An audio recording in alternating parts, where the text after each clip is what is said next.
के हमसे बात करे मांगे में मोबाइल नंबर लगता हाथ धरे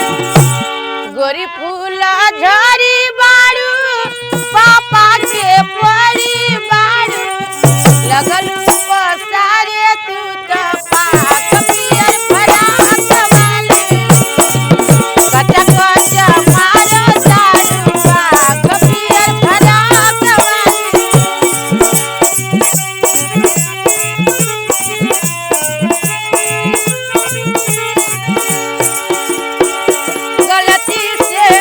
गलती से ये जान टकरा गई हो गलती से